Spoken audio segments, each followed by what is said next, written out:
Welcome back, Chappelle. Welcome back, Honors. Welcome back to your joint Flip Classroom, where we're talking about the outbreak of World War I. That's right, we left off in class talking about the event which will trigger the actual onslaught of World War I. We talked about, of course, the assassination of Archduke Franz Ferdinand. We talked all about the original plan, how it's going to involve a grenade and a convertible and all this other stuff, and that didn't really go very well. And how it ends up basically just being that this parade passes in front of a cafe where a guy's eating a sandwich, drinking a cup of coffee, and he's one of the original assassins. And he leaps up, and his name, of course, is 19-year-old Gavrilo Princip, who hops up out of his chair, runs up to the car, fires 2 shots into the car, killing Sophie and the Archduke of Austria, Franz Ferdinand, right? But the big thing that we now have to do is actually talk about how the events that transpire after this assassination are going to lead into World War I. So the thing about it is that after this horrific event that actually involved the assassination of this figure who would eventually rise up, or was going to rise up to be the ruler of Austria, you'd think that the leaders of state, that the politicians, the kings, the monarchs, all those people would have buckled down and been like, we got to avoid this war. Well, guess what happened after this war? Everyone went on vacation. Something about this time period... Not this time period, but the month of July in the early 1900s was historically a time when leaders of state would go on vacation, right? The monarchs and all those guys, the Romanovs, the Windsors back in England would all go on vacation right around the exact time. They're also, by the way, all related, which is really, really ridiculous. Kaiser Wilhelm, George V, Nicholas II, all the kings and queens were actually all cousins and stuff like that. So the thing about it is that right there is a picture of Kaiser Wilhelm on his boat on his way to his month-long cruise that will actually take him on vacation. And he tells everybody back in Germany to just do their best and try to bring an end to this whole conflict. And this right here is the funeral of Archduke Franz Ferdinand and his wife Sophie, and it was very lowly attended, right? Because everybody was gone. Now, looking at the entire thing, though, is before Kaiser Wilhelm left for his cruise, left for his entire thing, left for his vacation, a lot of big stuff's going to go down. And one of those big things that goes down is this thing known as the blank check, right? So the blank check is a really important idea to understand that helps lead us into this war. Is it a physical blank check that the Germans hand to the Austrians being like, fill this out for however much money you want? No, not whatsoever, right? It's actually a metaphor. Basically, when Kaiser Wilhelm left, he told the Austrian leaders that whatever you decide to do, actually after the assassination of Franz Ferdinand, we will support you, the German Empire will support you, right? Well, this is a scary thing, because if Austria declares war on Serbia and it ends up kicking this whole alliance system in, then the whole world's going to stumble into war. So maybe Kaiser Wilhelm, you shouldn't have given that blank check away. But they do it anyway. And what ends up happening, the first thing that the Austrians do in July of 1914, is they go through a month-long crisis, right? The month-long crisis of July 1914 is known as the July Crisis, when Austria began to make demands of the Serbians, right? They actually called the Serbians up and they were like, you will do this, you will de-arm yourself, you will oust the Black Hand, blah, blah, blah, blah, blah, blah, blah. They made 10 demands to the Serbian government because they blamed Serbia for the assassination of Archduke Franz Ferdinand and for allowing the Black Hand, the terrorist organization that gave money and guns to young Bosnia to go off and do the assassination, for allowing this entire thing to happen. So when Austria issues these 10 demands to Serbia, knowing full well that they probably won't do all of them, the Serbians, ironically enough, literally were like, look, we can do 9 of these things, but this 10th one that involves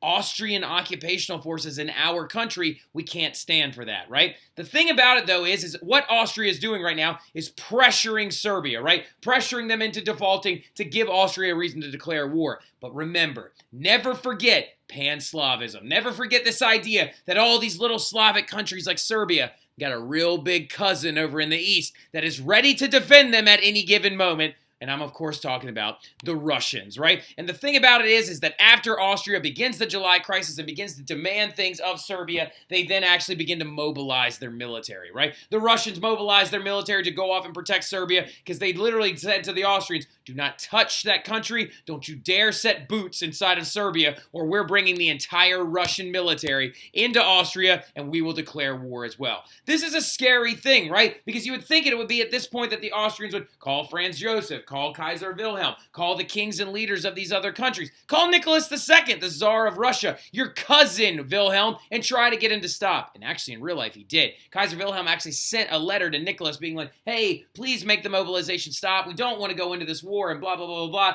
But Nicholas refused. After actually being questioned by his ministers and stuff like that, Nicholas did not stop. And what ends up going down is the alliance system kicks in, right? This whole thing could have been so easily avoided. You could have avoided it so simply, but one bad decision led to another. And what ends up going down is Austria declares war on Serbia in 1914, in August of 1914.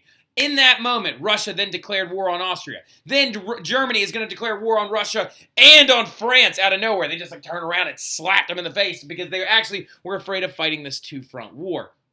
Now, very few countries in Europe at this point, when this whole war is about to crumble in on itself, actually declare themselves neutral, or if I'm not choosing a side. But a couple of big ones that do declare themselves neutral at the very beginning include Switzerland, Belgium, which is going to be really big here in a second, the United States, right? But what is going down is that all these countries are beginning to actually draw those alliance lines, and they're slowly spinning out into war, right? So going into it, we now have to move into nope, that's for later. We have to now move into an entire other Prezi and a whole other presentation where we're going to talk about what World War I looked like what it looked like while it was being fought. There we go. So World War I is going to be a completely new kind of war, right? We know all that stuff happened. The blank check came through, the July crisis, and all that led to the first shots of the war being fired. But what is this war going to look like? How's it going to be different and intrinsically important from all these other wars, right? Well, the first thing we got to talk about now that we're actually in this situation is the German strategy, right? When we were looking at that last slide, when Austria declared war on Russia, when Russia declared war on when Austria declared war on Serbia, and then Russia declared war on Austria, and then Germany declared war on Russia, this domino effect, right? Well, there was one little weird thing about that domino effect. Germany, out of nowhere, declared war on France, right? They declared war on Russia and then immediately went and attacked France before they decided to attack Russia. Why is this? This brings a big question of what is the German strategy for this entire war? Well, the thing about it, y'all, that you need to understand is that the Germans are trying to avoid what is known as a two-front war. They don't want to be fighting on both sides of their country. Russia is to their east and France is to their west, right? So they want to try and figure out, can we knock out one of these groups as quickly as possible, right? Can we knock them out as fast and as quickly as possible so then we can actually focus all of our attention on the other side? Because fighting a two-front war is a massive disadvantage. You have to take your military, you got to split it in half, you got to send resources to either side of your country. That's a terrifying thing. And if the two-front war continues on, you're not going to be able to get goods traded through those lines, and your people might end up running out of food, right? So the thing they came up with was actually called the Schlieffen Plan, right? Now, everybody right now needs to go ahead and highlight Schlieffen Plan. Underline it, star it, highlight it, circle it a bunch of times. It's super, super important. The Schlieffen Plan was actually created by Otto von Schlieffen, right? Alfred Schlieffen, not Arthur Zimmerman, Alfred von Schlieffen. And he was a German military commander that actually died about a year before the war ever broke out, right? And he had come up with a plan. Use 90% of the German forces to sweep through Belgium and try to come at France in the north and take over Paris very, very quickly, right? Because France had several guard towers and forts on the edge right here between Germany and France that they were using to protect themselves from war. So they were like, we'll sweep through Belgium, come at Paris from the north, we'll occupy it, we'll knock France out like that. Hitler's actually going to use a similar strategy to this when he actually goes to war in World War II. And actually it worked when Hitler did it, but this time it did not work, right? And the biggest thing about it is the Schlieffen Plan relies on them going through Belgium, right? Well, the thing is that the Belgians, right, actually declared themselves neutral. And so Great Britain said, if you dare touch foot inside of Belgium, then we are going to come slamming down on top of you, right? And the Britons kept their word, and the second that a German boot stepped foot into Belgium, Britain declared war on Germany. Now, another big thing about it is why did the Schlieffen Plan fail, right? Why is this going to ultimately fail? Mostly due to the fact that the Belgians actually blew up railroad tracks and destroyed roads and slowed the Germans down, and also due to the fact that the Germans didn't come in with a huge force, right? They were supposed to use 90% of their forces according to the plan created by Alfred Schlieffen. Now, the thing about it, though, that ended up happening is they only used 75, right? And they used the other 25% of their forces, and they sent them over to Russia, right? And it's going to actually fail miserably, and we're now going to end up in a two-front war, right? But don't worry, y'all. It's not a big deal because, the two-front war will be fine, right? Germans will be able to figure it out. No, they're not. It's going to be the ultimate downfall of their entire military prowess. us. The Western Front that is going to be established is going to be in northern France and go all the way down to the Mediterranean. And the Eastern Front is going to start in Germany and Austria, get pushed all the way back to Russia. But don't worry, guys, it's going to be over by Christmas. The mentality of this war when it broke out was that actually people were not upset, they were not sad, they were not forlorn whatsoever when this war broke out. They were actually excited. Look at the excited faces of all these men going off to war, getting ready to go and fight, and they're like the people of their country supporting them. These faces were saying to themselves and telling everybody, don't worry, y'all. This war will be over in no time because our country, our nationalistic country, will go off and defeat our enemies in one fell swoop. And they were aggressively wrong. It is not going to last a few months. It's going to last 4 years, and it's going to claim the lives of 10 million people. Because the big thing about it is that World War I is a new kind of war that those young men never expected, right? The Schlieffen Plan has failed. There are two big distinct fronts. And what the big reason why it's so different, why is it going to be so different from any war before it, is you got to think really quickly, how was war fought before World War I? Where it was Napoleonic style warfare, where literally that army went over there and our army went over here and we took aim at each other and we went bang, bang, bang, and then they charged each other and usually used bayonets or as many shots as they could before one side retreated and you gained territory. It's not how this is going to be fought. World War I will be dominated by a strategy called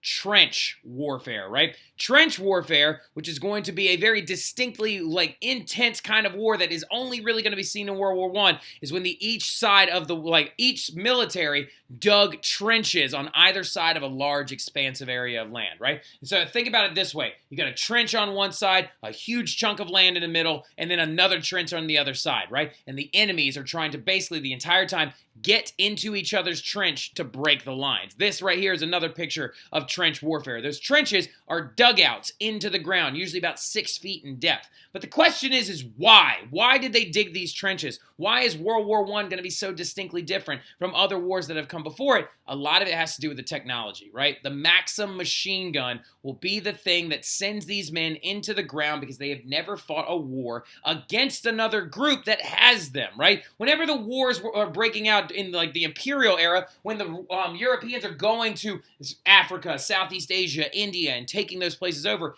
they're using machine guns against people that don't have them, right? That don't have the technology to fight back.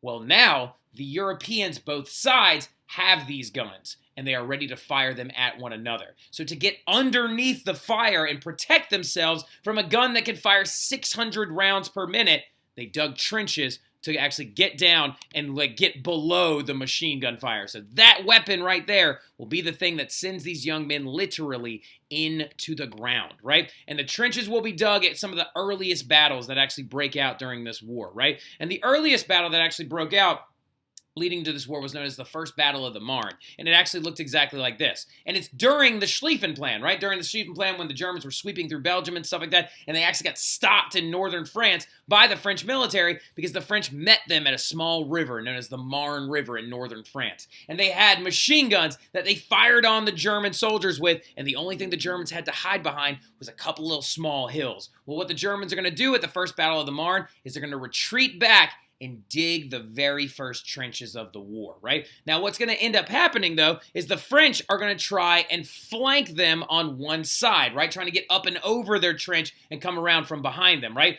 Well, what the Germans would do is they would dig their trench a little bit longer. Well, then the French retreated back, and they dug their own trenches, and they dug it a little bit longer. And then the other one dug it a little longer, and the other one dug it a little bit longer. And they called this whole thing the race for the sea, basically, right? Because after the very first trenches were dug, they kept digging them longer and longer and longer so they could avoid being outflanked by their enemy. And by the end of the war, y'all, the very first trenches that were dug at the very first Battle of the Marne would grow into an intense network of trenches that spanned not one, not two, not three, but 440 miles long, ranging all the way from the English Channel all the way down through Switzerland, or all the way to the edge of Switzerland, right? These trenches would go for 440 miles. And another famous saying about this war is that it started on horses, but it ended in tanks, right? Because the technology of the war, what we talk about in class, is going to be very, very important when we actually go further and further into this conflict, right? But the thing about it that we need to also know is that last but not least, there were two fronts to this war, right? The Western and the Eastern. Funny enough, though, the Eastern did not actually have trenches. It was far too expansive, and at times it was too cold because it's over towards Russia, and they just couldn't quite dig those trenches. So it's very important to understand that this war will change shape, but we'll talk more about that a little bit later when I see y'all in class. Y'all have a good one.